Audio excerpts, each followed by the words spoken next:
this morning we did a lot of talking. It's a lot of conceptual, intellectual stuff.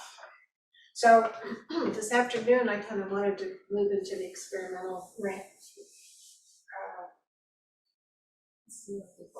Experiential realm. Yeah, the realm, there's the word.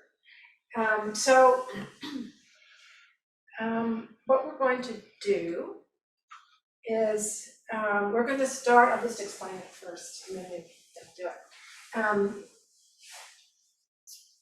We're going to start with looking at something. It's going to be a hand, and looking at it from ordinary mind. And then we're just going to look at it and then describe it. And we're going to do this all together, so you can just say stuff out loud. That would be great if you did that, so everybody can kind of join in. And then we're going to switch and go to a subtler view. We're going to continue to look at the hand, but we're going to look at it not so much like we do just looking at it every day. We're going to kind of open our perspective up about a little bit, and then look at it and see if it looks the same. And we'll describe what it looks like, or what are you sensing about your hand. And then we're going to go to a third place where we locate awareness in the hand. So from within the hand. And then what do you notice there? So that's what we're doing. Laurie, can Yes? you go through those three things again, please? Sure. The first one is just looking at the hand from the ordinary mind, like you always look at a hand. And then you are going to say what you notice. What do you feel? What do you see? And just say as much as you want about it. It looks red, or it looks wrinkly, or it looks smooth, or whatever. Just whenever you look at a hand with it. And the second one is from the subtle body, and you look at it and you may feel aliveness in it. It's still a subject-object view, but you're kind of away from it a little bit more. You're more looking from a bigger perspective. So we're going towards shifting is what we're doing in the vernacular. And the third one, we're going to just, as I said, locate the awareness in the hand. So what's required for that is we are dropping our awareness into our body, and then kind of opening up like we normally do. And then we put that awareness inside the hand. It sounds crazy, but it's doable. Just try it. And then see what you notice from there. Okay? Questions? Okay, so we'll just check it out. All right. Would this be as if the hand was a sense organ?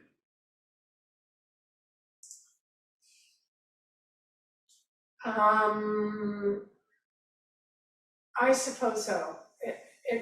You'll notice, you'll have some yes, because you may have feeling, or you may see something, so yes, but you're seeing it within. Your awareness is in the vantage point of the hand. the vantage point of the hand. Yeah, that's exactly it, well said. Okay, so first we're gonna, this could be strange language, but anyway, we're dropping into the ground of being. So we just drop down. This is like, we're going to shift. So we just drop our awareness down. Usually we have awareness. Okay, I'll go through the whole explanation. So usually when we're looking at anything, from the ordinary mind, we have subject-object. So we're looking through our eyes and at something. So we're here, and the other thing is over there, and we're distinguished for two different things. And but what I'm suggesting that we do is we can start there, but where we're headed is to drop our awareness below our neck. So you drop it down like into your belly, or maybe drop it into your heart, either way. And by doing that, you're no longer in the world of subject-object. The second realm, you're still kind of in subject-object, but by the third one, you're out of the realm of subject-object, you're just object. So let's try that, okay?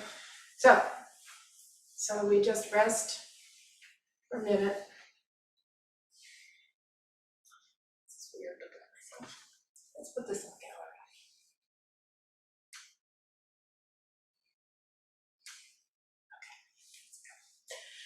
Okay, so we'll just rest here for a moment, just kind of get ready, and then we just put the hand out in front of us.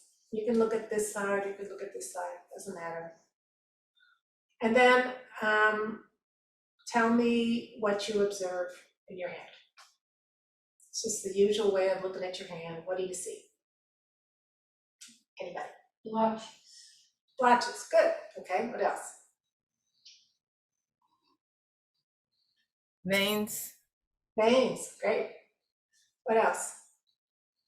The lines that palm readers use. Yeah, great. The lines in the palms. The palm readers use, that's great. Anything else?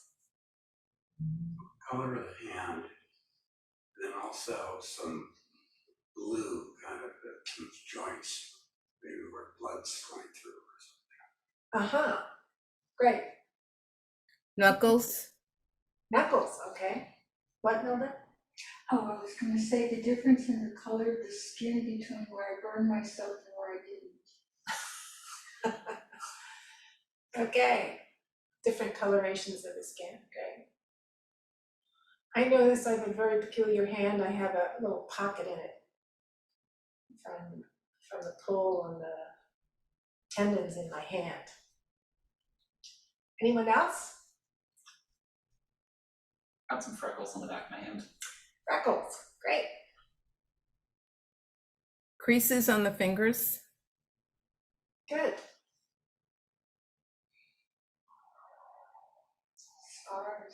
Scars.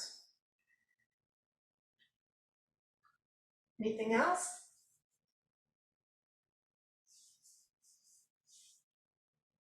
The wrinkles on the knuckles from the back, and the Wrinkles. lines of the knuckles from the inside. Huh. Lines on the knuckles, front and back. Okay, excellent. That's a lot of description. That's perfect. So that's the way we look at the hand normally. So now what we're going to do is we look from a subtler view. So think dropping down, dropping your awareness down out of your normal eyes, hand, to just looking at the hand, getting a subtler view. So it's not just what you were seeing before. You're looking at it from a semi-shifted place. So your awareness is now still on the hand, but it's not coming directly from the eyes. Do you notice any difference now from when you looked at it a minute ago?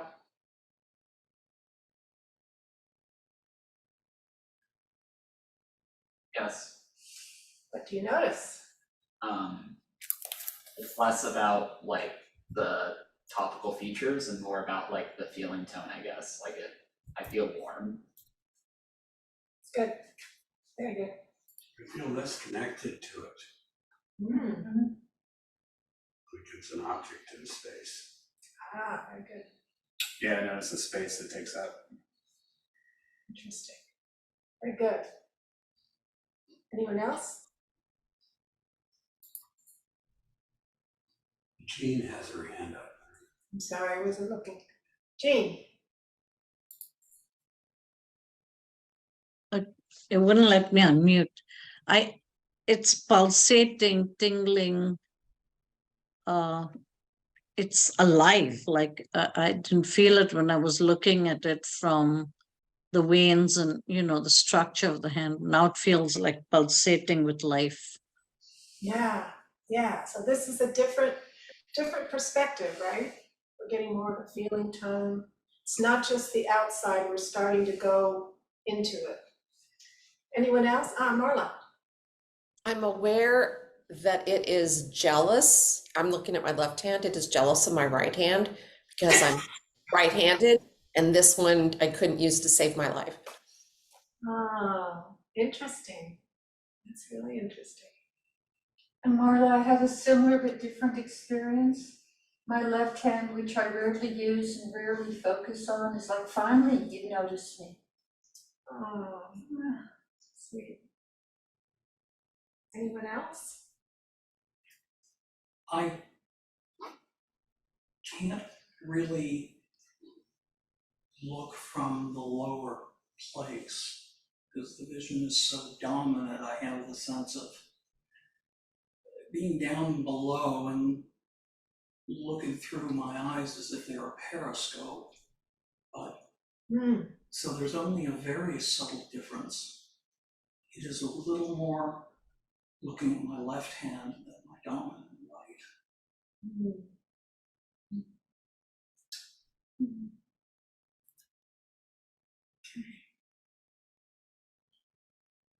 Anyone else? Any comment?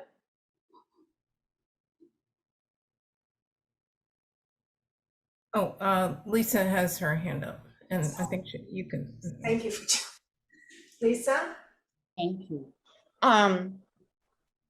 Yeah, my hand seems to have a mind of its own, a life of its own. It's just making these motions that I feel like I'm really not sending any signal or messages to it. It's just kind of decided to make certain movements, which is pretty interesting. It's almost as though it just wants to move. Yeah. Yeah, all of a sudden the hand has gotten really lively. Rosemary, do you have your hand up? Yes, I do. It says like it's an offering, the hand for an offering, and to make things. Yeah. And I'm not. Should I stop recording? I didn't remember. Is there anyone that objects to being recorded? If there's any objection whatsoever, we'll turn it off, otherwise we'll leave it on. It's no problem if we turn it off, either way. Just whatever anybody feels comfortable or not comfortable with. Okay, well, we'll keep it going. Let me know if there's any concern about that as we go along. Okay.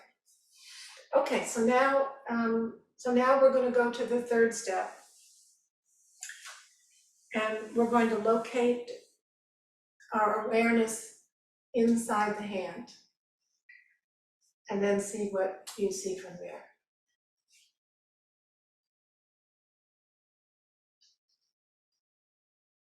Laurie is saying, but not in words. I am the hand closest to your heart space. Every time you open your heart space, you open my heart space. Oh, that's so sweet. Yeah. Anyone else?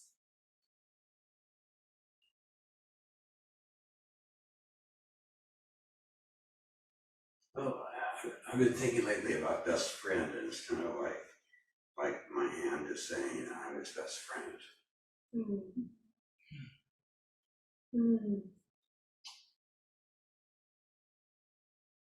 My joints feel creaky. Okay. Feels like a 10-man situation down there. You need some oil.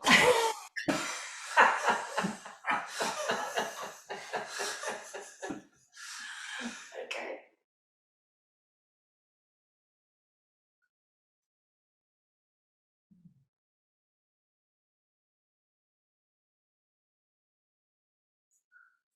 Anything else that you are aware of within the hand?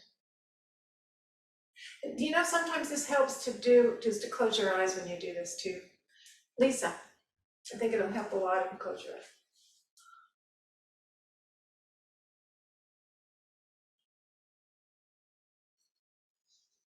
Did you have something, Lisa? Yeah, well, I was trying, there. I'm unmuted. So my hand wants to do something. It wants to be useful. And, actually it wants to be useful. It would like to do something that benefits me in some way, something that's helpful. It's kind of a friendly hand.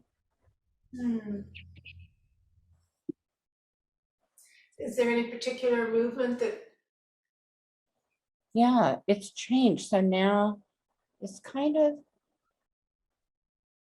it's not clutching, it's not clinging, but it's just kind of rhythmic. Reminds me a little bit of anemones or, polyps under the ocean. It's kind of like foraging almost as and sensing as things go by, like air. It's just become kind of a sensory object, almost like a little organ on its own. interesting. Rosemary? Yeah, I think it wants more attention to how it feels when I'm doing things, to be aware of what things feel like, which I'm not always, generally not aware of.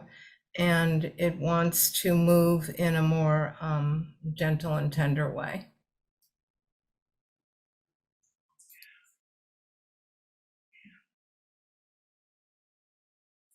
Different information we were getting, right?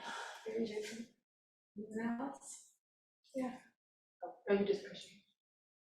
My hand is young, new, as if it was just created.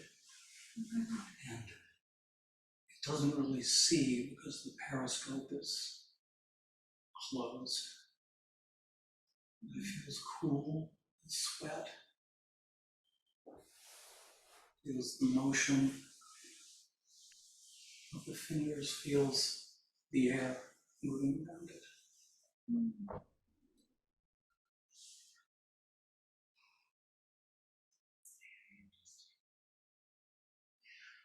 Laurie, one more thing, although again, that words. My hand in my nail, this snarky tone is saying to me, you realize that I have my own sense of self, but we're really talking about you. We're not disconnected. Yeah.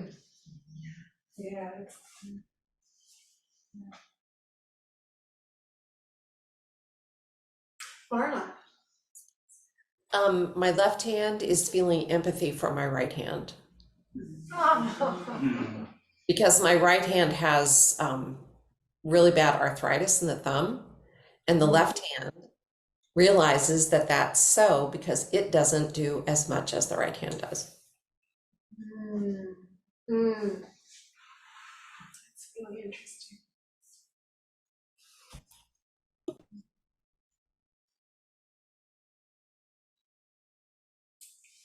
I think my hand just wants to go to my heart. Just wants to go to my heart.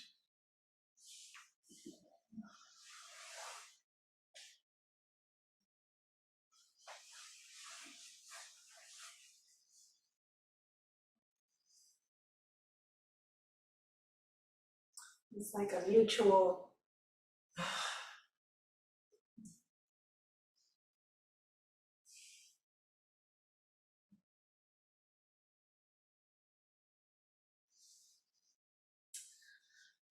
Okay, now we have another step.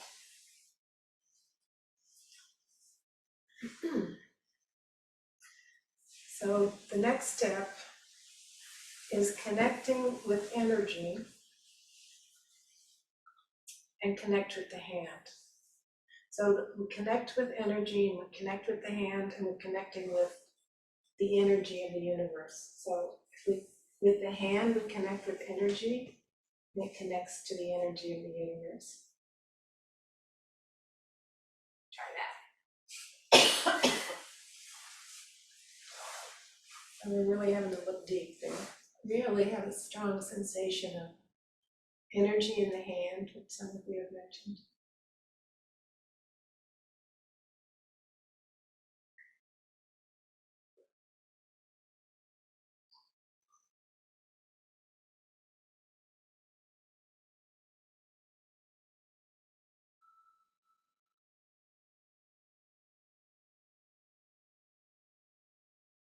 My hand wants to touch another person's aura.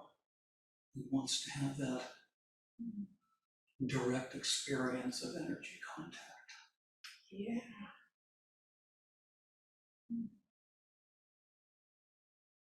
Mine feels like it's being pulled into some flow. I don't know how else to describe it. Just it's the feeling.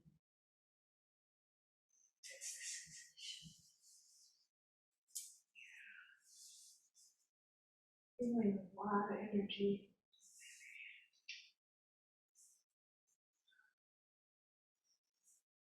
Anyone else?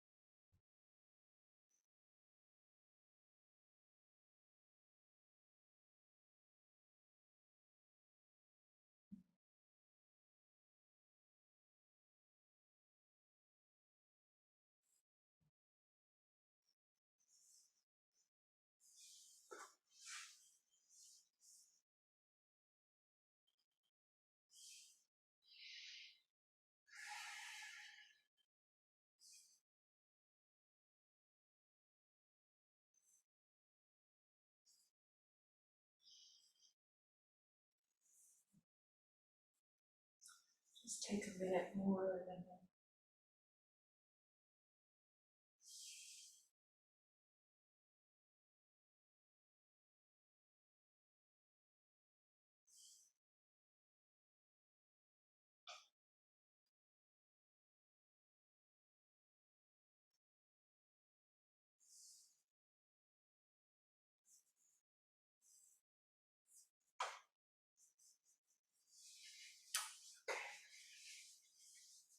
anyone have anything else? Sure. Rosemary? Yeah, it just, well, I was using both and yeah, it just was like this beautiful connector to the energy of the universe. And just, it's kind of like the fingers were diffusing energy, but also receiving at the same time. Yeah, so I love this. You know, like when we are looking to kind of take a deep breath or feel the expanse, it's what we do, right? I mean, what's what I do. I open my arms. It's what I do. I open my arms. So this was with more intention, so I liked it. Thank you. And I wanted to say too, and I got you, Lisa, this reminds me a lot of, if you've ever done Tai Chi or Qigong, you know, how you feel the energy and you can gather it and then you push it through the body and push it. This is what this reminds me of. Yes. Lisa.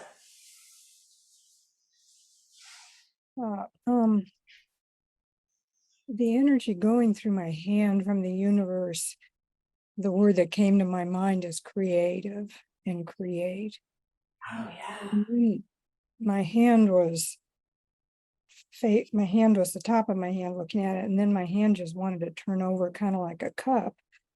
And then it just kind of sort of went into a resting place, kind of like entropy, where the energy goes out. And earlier I had the same reaction as Lisa Kunst, where looking at my hand, what my hand was saying to me was use me. And I said, well, use me how? I said, well, I'm not so sure. But I think the universe has a creative energy that it pushes through us. And maybe okay, that's all. Thank you. Yeah. Laurie, I have one more because it was kind of silent thing. So as soon as I started drawing the energy and holding it with my hand, all these other spaces in my body opened up. And it was like, whoosh. Yeah, it was a lot. Wow, that's interesting. Is that disturbing or? It was, I got blasted. Oh, blasted with this. Just like, Wow. yeah. So I don't know. But I was like, okay, now just the hand. Just a little bit at a time. Well, there is a lot of power in this energy. Go ahead, In please. this room. I didn't. Well, yeah, that's true too. We're all generating a lot of energy here and it makes it grow. We have a shield here. Okay, I think Chris was gonna say something. I didn't experience very much until I brought both hands in.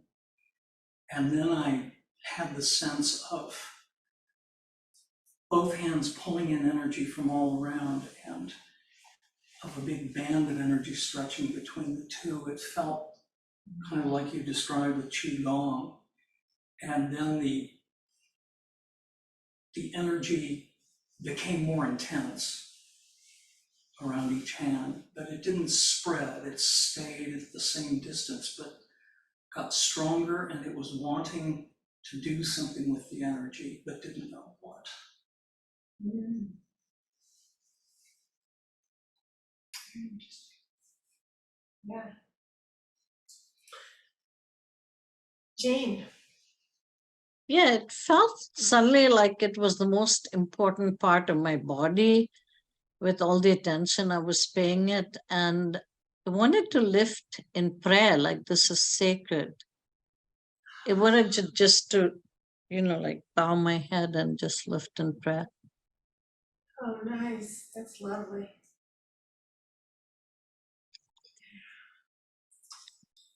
That's really lovely. Yeah.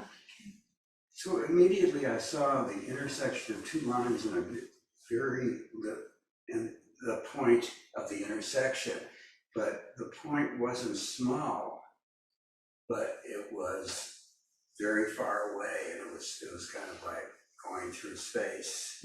Ah. And there's that line, is it a Mission King thing, where about the small is as large as the, yeah, so that's what I saw there, that where something small was actually enormous, right there. And I hadn't noticed how those lines crossed, and the light was just so that it was really clear. Well, this is really wonderful. So, what do we make of this? There was one more, Laurie. Oh, go ahead. I was going to offer one thing that was interesting from that experience was as I started to, well, first of all, your analogy to Tai Chi and everything resonated with me. I practice martial arts and we do a lot of ki and hand exercise and work there, so I'm very used to tapping into that and like feeling energy flow out of my hands. So to drop into that space is familiar.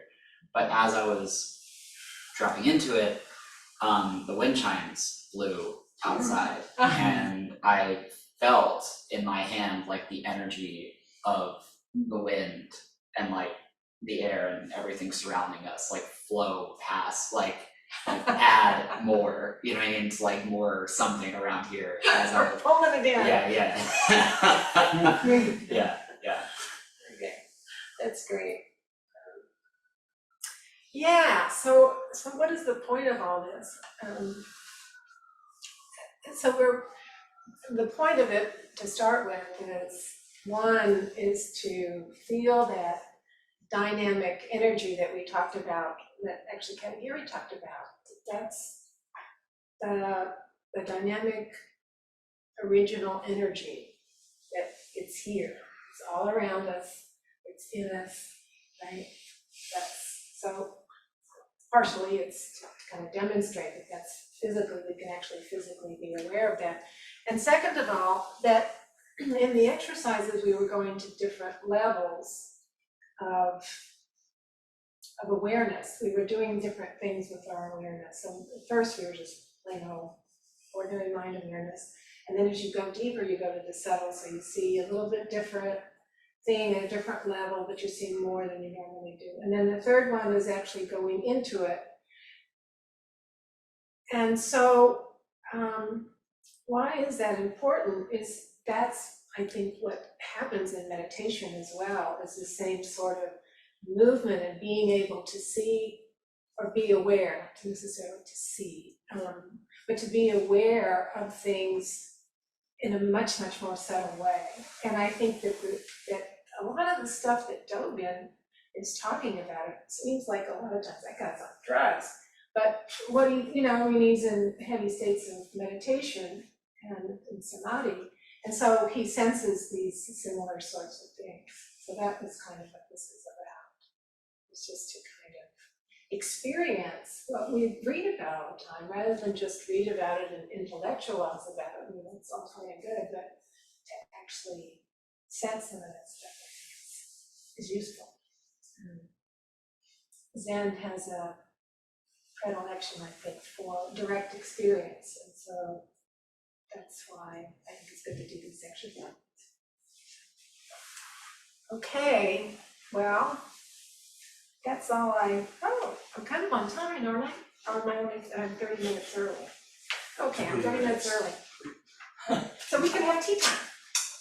Okay, we made tea time. So the next 30 minutes is tea time. Well, it's actually till 3:20. It's 23 minutes. Oh, 23 minutes, okay. Cool, so we have 23 minutes of drinking tea, and then we'll meet you back here. And then we'll be sitting in zazen, I think. Okay, thank you very much for your participation.